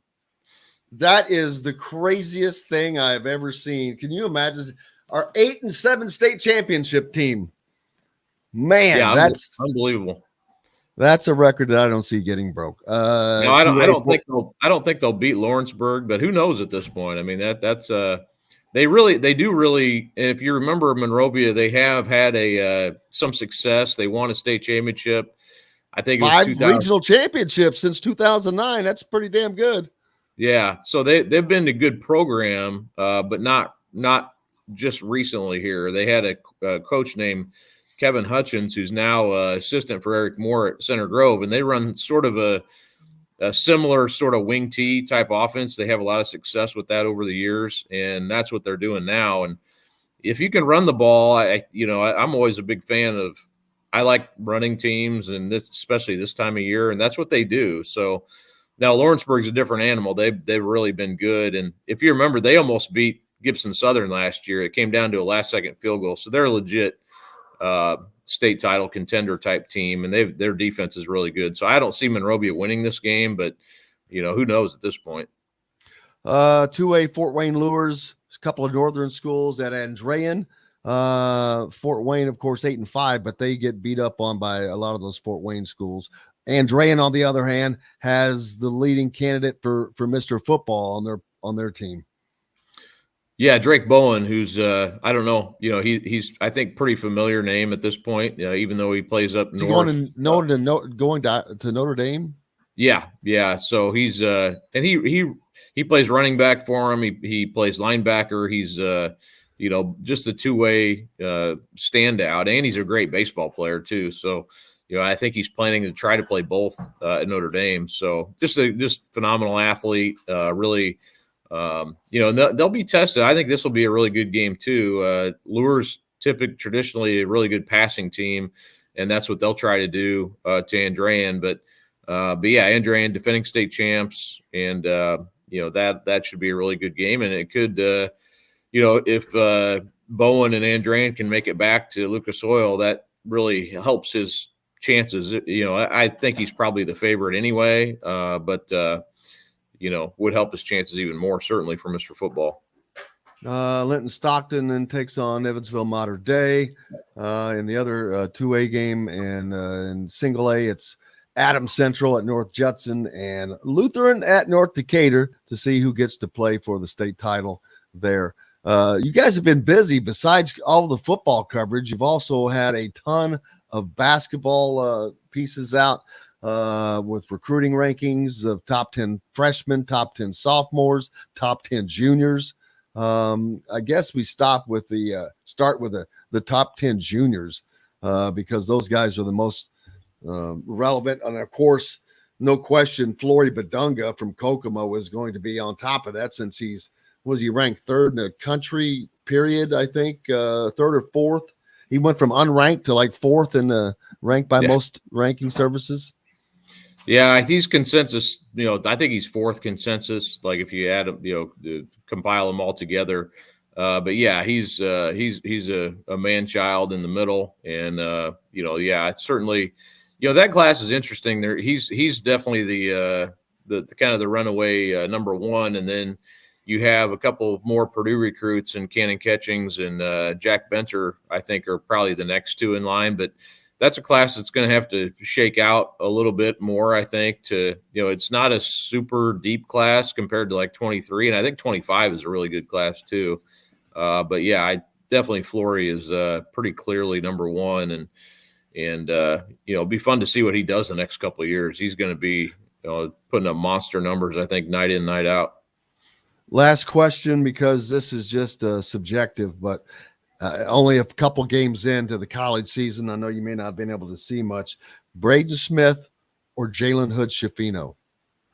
Oh, man, I like both of them. They're both going to be really good. I've obviously seen Braden, so I'm a little bit more biased or whatever just because I've seen him a lot more. But I really like both those guys. I mean, that's a tough question just because they're different type of players. But it is funny to me, like everybody doubting what Braden Smith would be at the next level. And I don't know for sure how, it depends on the system, the opportunity.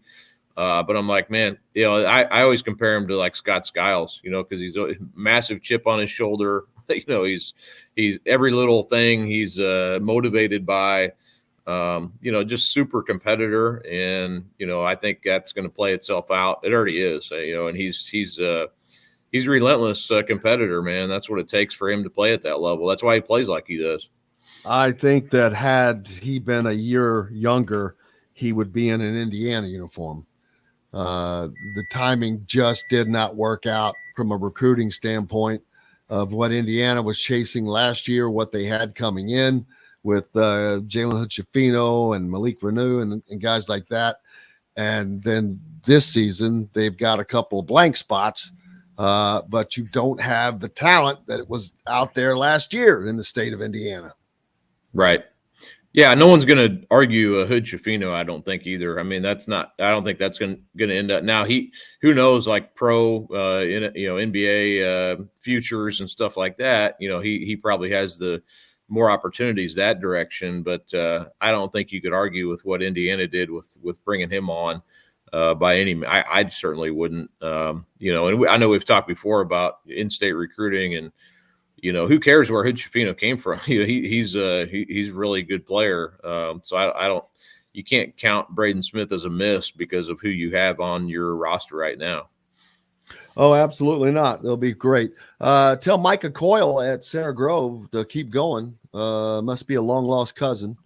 I just happened to see that. So what's up next for you, man? I know you got a lot more going on with the football this weekend, right? Yeah, we'll have a couple stories tomorrow, and then a lot more basketball, our super team stuff, our preseason Fab 15, all that stuff is still to come.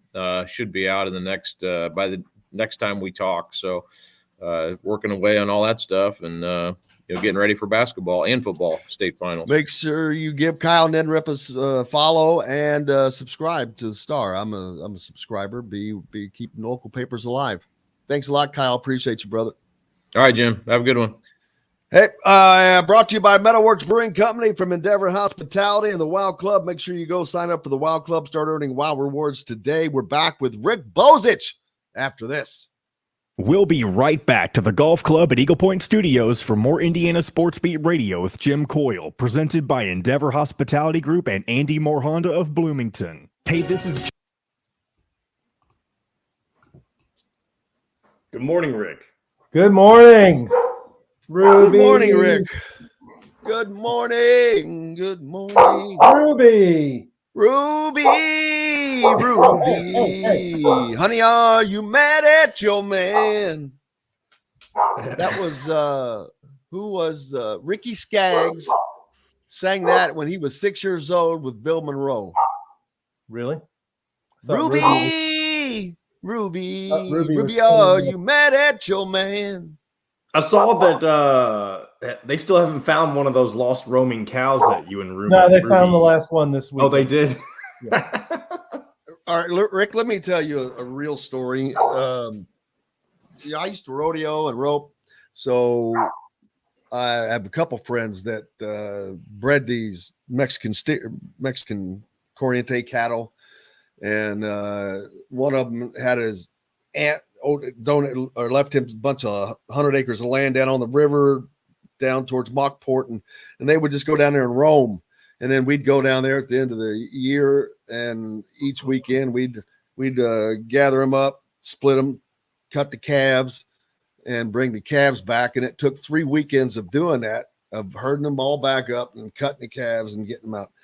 And then on our last trip up, one of the trailers, my friend's dad was one of these guys that he could always do it himself. The trailer he had really done some modifications to, and something broke. We were in Cordon on 135, and we're like, oh God, we gotta get these off of here and get another trailer. So we back another trailer up to it. But he made some stupid door that was only like this wide. And we're like, all right, we got a hole here. So we pull off the tailgate to plug one of the holes, but it was one of those tailgates that had a louver hole in it. And we're switching them over, and everything's going fine until we get to the last one. And then he tries it, of course, and then I tackle him on the railroad tracks, and we get him gathered, and we finally get them all back up to the pen. There's 40 of them. One day my friend calls me, he says, get to the house. The cattle are out. Uh-oh. And this was at right at 20 seconds. Right down from Highlander Point. Ruby. Here we go. with 1 week in advance tee time bookings. You just cover your card fees. Now, there is a limited number of memberships available, so go to eaglepoint.com right now and get yours today. This segment is brought to you by Bubba's 33 in Clarksville. Pizza, burgers, beer.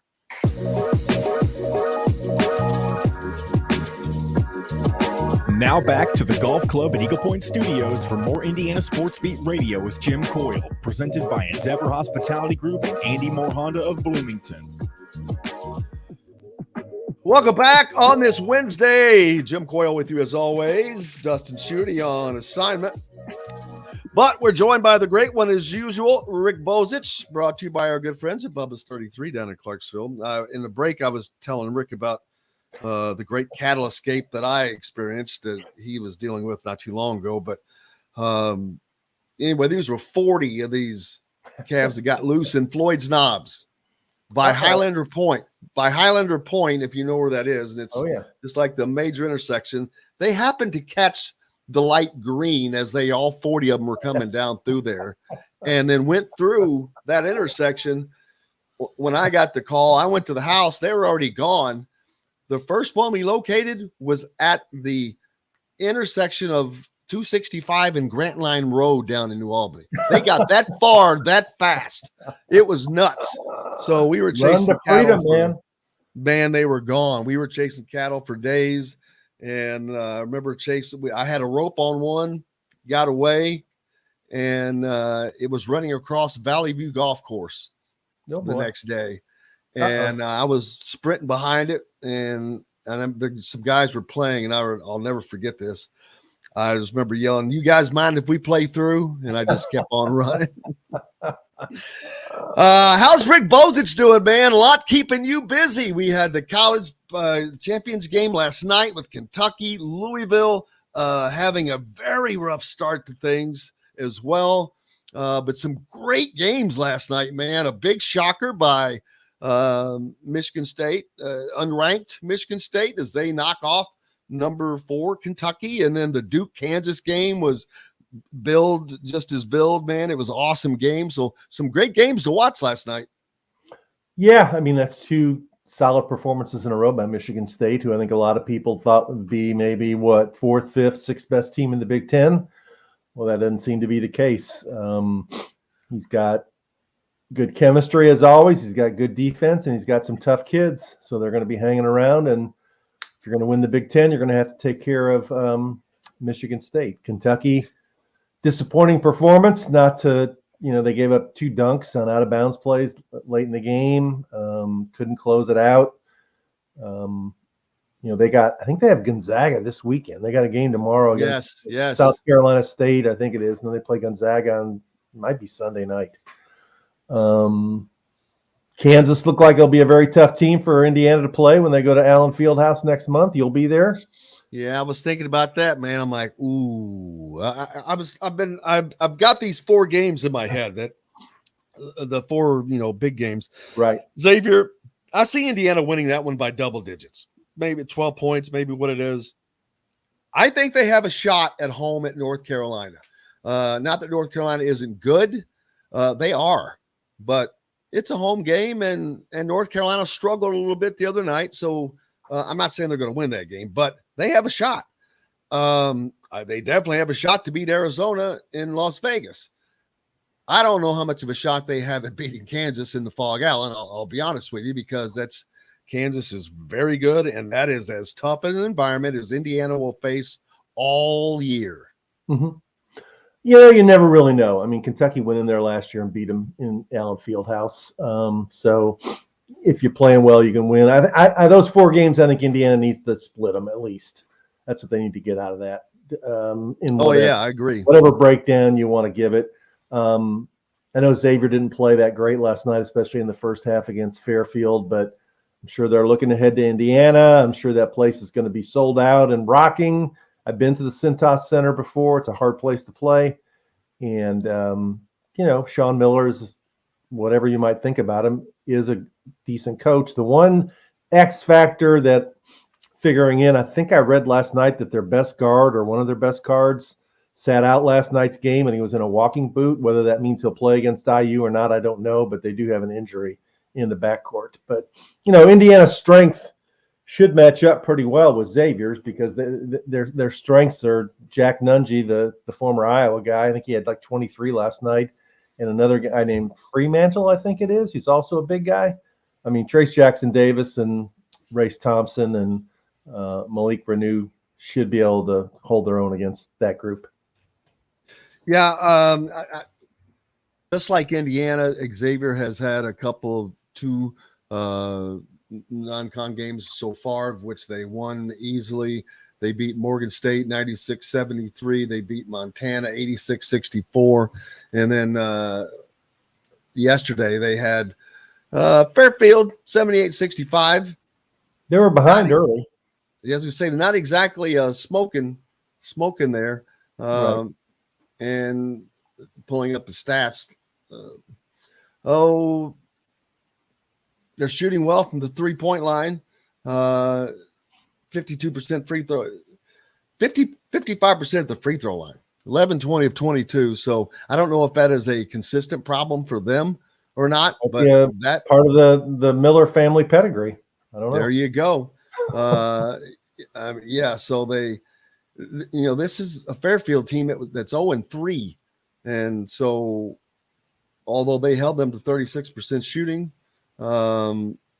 I don't know. This is an Xavier team. I think it's going to be okay, but Indiana should handle them easily, I think. But we'll see. That's what the games are played for. I mean, that's why North Carolina struggled against whoever it was that they played. The Big Ten is going to be. I think it'll be good for Indiana once they get in the Big Ten to played road games against Xavier and Kansas. Absolutely. Ready for the Big Ten season. I think in too many years in the past, the scheduling has been too timid. Easier competition and almost all at home or in Indianapolis. I think you're better off to take your team on the road a couple of times in November, December. Oh, exactly. How much confidence do you think that the Michigan State team gained from that win last night? I mean, to them, it's on the road. I don't care if it's neutral. It's not at home. So it's a road game as a player because that arena was equally distributed ticket-wise, and I promise you Kentucky filled their allotment. So it is not going to feel like a home game. So that's going to feel like a road win against a big-time team. And, man, that's a great way to start your season. Well, I give Izzo credit. I mean, that's the way he's always run his program of, fear nobody. Not afraid of taking a loss. He's not. I mean, he'll play a tough non-conference schedule. He's got, because of his track record, he has no concerns about losing his job, so he can schedule the way he wants to schedule. But he projects that confidence onto his players of, we're going to play this game. We're going to win this game. If we don't win this game, it's okay. We're going to learn from it, and we're going to get better. So when it matters, that's going to be something we have in the bank. And I think more coaches need to do that. I think a lot of coaches are afraid to do that, especially younger coaches, because they're afraid they're going to lose those games, and then they're going to get, backlash on Twitter or message boards or talk radio or whatever you want of, why'd they lose that game? Izzo doesn't care. Yeah, Indiana is going to be much better prepared for the Big Ten season this year. Should be. Than they have been because of the games that you're talking about. Even you've got Miami on Sunday, which it's in Indianapolis. So that's a quasi home game for Indiana. I'll give you that. Yeah. But that's a quick turnaround, though. I mean, Indiana's playing Friday night for a game they're probably circling the wagons for against Xavier, and then you're going to play Miami. I mean, that's going to be a challenge for them to really, emotionally to take that game with as much energy as they take the Xavier game. Well, and then, there's turnaround. They play that game on Sunday. They play again on Wednesday, the day before Thanksgiving. And then they play the day after Thanksgiving. At noon, right? Is it one of those games at noon? Yes, 12:30. Okay. And then they have, a few days off before North Carolina comes in. So it's a busy. Then they start Big Ten play. And who's that? Is that Rutgers? Yes, Rutgers. But and that is at Rutgers. Right. That's at Rutgers. So that's not going to be an easy No, Big Ten it's game not. to start before hosting Nebraska. Then you've got the Arizona-Kansas duo in between. So it's not an easy start to the season, but it is one that is going to toughen this team up. That's part of last year. They were not a tough team. They weren't tough. Well, they haven't been a tough team for a number of years. They haven't been a tough team for a number of years. And, I am biased towards some of the older coaches I used to cover, but I mean, that's the signature of Denny Crum. He used to play just a grinding November and December schedule, and they took plenty of losses, but he would it tells me where the weaknesses are in my team legitimately. I want to know what we're good at. I want to know what we need to work on, and then we can fix it by the time we get deep into conference play and postseason play. Yeah, because Big Ten play is going to be a battle this year. There are a ton of big guys in this league. Everybody has one, whether it's Michigan, whether it's Purdue, whether you saw Michigan State, their front court looked good last night. Of course, Illinois and Indiana. So, and I'm not even talking about Ohio State or teams further down the line. I mean, Rutgers has that dude who is a Cliff Amayuri. He's not as big as those dudes, but he's a rim protector. Every Big Ten team is going to have Wisconsin's going to have 4 or 5 of them. Yeah, and that's another team we haven't even talked about. Iowa. I don't expect them to have a big guy, but they're going to be they've got another Murray and another McCaffrey. 2 of them. So they still have 2 McCaffreys plus Fran. So they're not going to go away. So it's going to be fun, and I'm looking forward to it. But man, the Big Ten is going to be a lot tougher than I think people thought. It's not going to be Indiana and Illinois or Indiana and Michigan. There's 4 to 5 teams that I think are going to be up there fighting. Yeah, I mean, Purdue's been impressive early on. People question their freshman guards. They're pretty good freshman guards. Braden Smith shot the ball well. In 2 of the 3 games? He had 1 bad game, but the other 2 games he's been pretty good. Iowa's been solid. Wisconsin, I believe, is undefeated. Didn't Penn State beat Butler pretty convincingly the other night?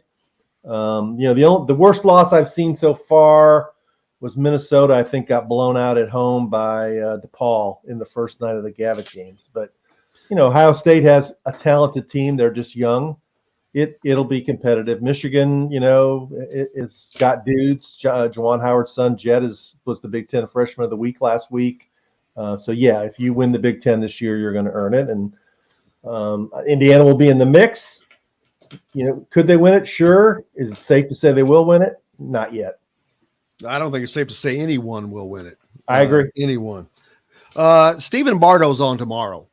And I noticed. I know what you're going here. Oh, man. I saw that, and as soon as I was like, you got to be kidding me. Stephen put out his top 5 freshmen of the year in the Big Ten, which not that any of those guys aren't good players. They are. But there is no way in hell that one of or both Malik Reneau and Jalen Hood-Schifino is not on that list. No way. First of all, Jalen Hood-Schifino, all you hear is, oh, he's pro ready. He's pro ready. So, bam. Now I know that Sky Clark, a former teammate of both of these guys, also on Illinois. So there's I haven't seen how has he played so far. Has Sky Clark been good? I don't know. I pulled up his he's shooting 50% at the free throw line. He is averaging 4.5 assists per game, and I think it's like daggone, I lost how many points, but but not. It doesn't seem like it's anything sensational, right? And I haven't gone through and done the research, which I'm going to look at. Jet Howard is on there. Bryce Sensabaugh, Braden Smith, and Derek Simpson. Braden Smith, great player. I'm going to give you that. There's no way on this planet Earth you can compare Braden Smith and Jalen Hood-Schifino. The only reason Braden Smith is not wearing an Indiana jersey is because they were recruiting Jalen Hood-Schifino, period. Right. That's it. I think Steven had a brain cramp because somebody else tweeted something that said how complimentary he's been of Renew and Hood Schifino on some other telecasts, and I think he just forgot him. I mean, if not, I mean, there's no way you could leave them both off. At least one of them need to be on there. Yeah, I was a little shocked by that, but that's what creates part of the. Maybe he left Renew off because he didn't think he'd get enough minutes because he is a backup. But there's no way. He's not a starter, but yet he plays a ton of minutes. He does, and he's been effective in those minutes. If you watch him play, there aren't 5 better freshmen in the Big Ten than either one of those guys. I agree with that, and Malik probably plays more minutes than some starters. Miller Kopp definitely does not play the most minutes. Right. But it is Mike Woodson has what he wished he had last year, but he does have the ability to bring in a 9 or 10 guys that are not going to hurt you. And that could possibly help you. That's unusual. Yeah, I mean, you're right. Last year when he substituted and brought in Durr and Finney and Lander sometimes and whoever, Galloway and whoever else was in the second unit, Bates, big drop-off between the first unit and the second unit. Usually Indiana lost its momentum. This year, only been 2 games, but I mean, it's actually the intensity level seems to have gone up. Those guys seem to play with more energy.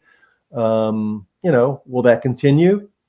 There's no way to know that, but it won't be a huge drop off. And they can they change the tempo of the game. I think they play faster. They might defend a little harder and they get up and down the court. So it's a good group. And, he does have and I like what he's doing where when he makes the substitutions, he left Hood Schifino in to play with the second unit. And then when Hood Schifino goes out, he goes out for Xavier Johnson. So at all times, you're either playing one of those 2 point guards, which is last year I thought that was an issue when they came in. I mean, Finney did some good things, but we all remember Finney, I thought, as his career went on, got so tentative where the pace slowed down and he was just kind of like so cautiously bringing the ball down the court. And he always played like he was afraid to make a mistake, in my opinion. And you can't play that way and be successful. No, and now you've also got Trey Galloway who can come in and play some minutes at that one spot, and he has improved his shooting. His shooting. Fisher said that a couple of weeks ago, and man, ever since then I've watched him. He's just been efficient. Yeah, he's fixed his shot mechanics. I never did understand, as the son of a coach, why he had the shot mechanics he had for so long because he was almost like pushing the ball. And remember last year he got to that point where the only shots he took were kind of like those floaters where he kind of shot those little 8-footers. This year he shot the ball from distance with confidence and he looks like he's been in the lab and rebuilt his whole jump shot, and so far so good. And Miller Kopp is also looking very, very confident and not forcing things. I've said it before in the Morehead State game, not a shot in the first half. Second half comes out, nails 2 threes in transition, and then has 8 points in like that following game. He didn't hit the shot, but they had a shot for him within the first 15 seconds of the game over in the corner. They got the ball to him. That has never happened since he's been here.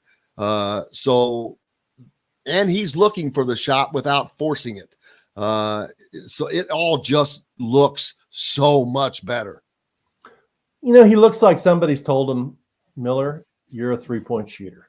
If you're not going to take threes, then not even say anything about making them. If you're not going to be out there and take threes, there's no reason for you to play. When you get the ball and you're open, shoot the ball. And that's how it has to be because that's the value he brings. He's a decent defender. He's an okay rebounder at best, but he's not a guy who's going to beat his man off the dribble. He's not some guy who's a phenomenal passer. He is a shooter. And they've got guys now because they are playing the 2 guards.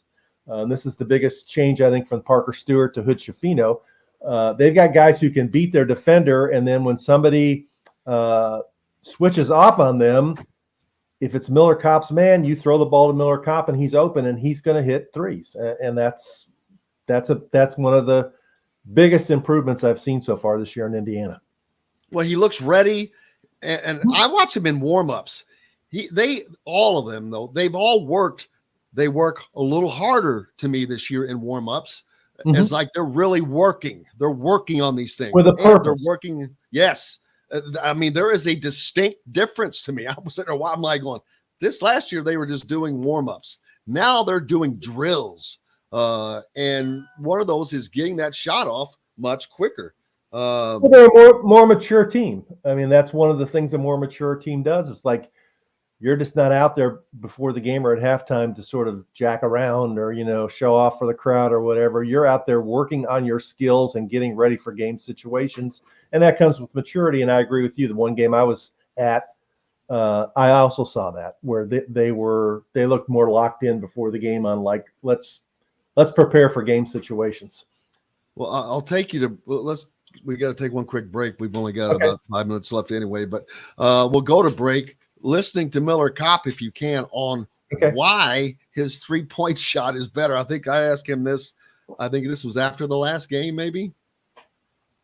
I think for me this summer was a big focus. I obviously, you always want to shoot better. You can always dribble better. You can always just be better. So, going to the off season was big for me. Just focusing on, getting reps and mentally being cognitive of how big mentally shooting is mentally, I guess. So I did a lot of work on my golf swing this summer and tried to get outside and get tan a lot. So mentally I think that helped. And I think if you look at the best basketball players, they all, Michael Jordan, Steph Curry, they all are great golfers too. So I think that helped. I thought Galloway was going to lose it there for a second. As soon as he said that golf swing, I was like, yeah, he really, that was pretty funny. I think I asked him that, and that seemed to, I don't think Mike Woodson's heard that yet, and I'm going to make sure he hears that. It's just might be hilarious. The first college basketball player I've ever heard use the word cognitive in a post-game press conference. And golf swing and tan to improve your swing or improve your shot. Yep, we'll see. I also think he looks like he's in better shape. It looks like his body fat is down. His face looks thinner and a little leaner. He might be a little quicker, just a hair, not, and that's not his game, but he looks, that all blends into the confidence. If you know you're in better shape and you've put the work in, you have more reason to be confident. What's up next for you, Rick? This weekend, Louisville, NC State football, after covering Louisville's record-setting performance last night, where they've become the first team since records were kept to lose the first 3 games of the season, each by 1 point. Now, that's a record for Louisville, or that's a record for all of college basketball since 1980. No team has lost its first 3 games by 1 point each. That is incredible. And if you count the last game of last year, they've lost 4 straight games by 1 point. Holy crap! Yeah, you'll never see that again. And Siri was just researching it on my watch. Yeah, they lost on a buzzer beater that went in Saturday to Wright State, and they lost on a buzzer beater last night that was waved off by L. Ellis. So, and now they play Arkansas in Maui, and then they play either Creighton or Texas Tech. They're probably going to come home with 3 losses from Maui, and they play Maryland in the ACC Big Ten Challenge. So, they could start out 0-10. It wouldn't be. It's not being a what's the right word? Clickbait or whatever to say Louisville could start 0-10 this season. This is probably. I've said this I think yesterday. This looks like it's heading to be one the Tom Crean 6-25 season at Indiana. Yeah. The one thing that's in their favor is the bottom of the ACC has been pretty bad so far. Florida State's lost 3 games. Syracuse lost at home to Colgate last night. Pittsburgh's not very good. Georgia Tech's not very good. There are some winnable games, but Louisville's at that point now where you get beat like this, and that you got to hold the team together and not lose confidence, not lose hope, because it's not like they've lost. Early. It's not like they've lost on the road to Xavier. They've lost home games to Bellarmine, Wright State, and App State. So not good. Well, buddy, we appreciate you. Look forward to seeing you again soon. I might be there for the Purdue game. I haven't decided yet. If not, I'll definitely see you for the North Carolina game. Sounds great, buddy. Rick Bozich, the Hall of Famer from WDRB.com. Make sure you give him a follow and follow his content. Appreciate everybody. John, what do you want me to do here? End the show. All right. We went so long, but it was such an incredible show, man.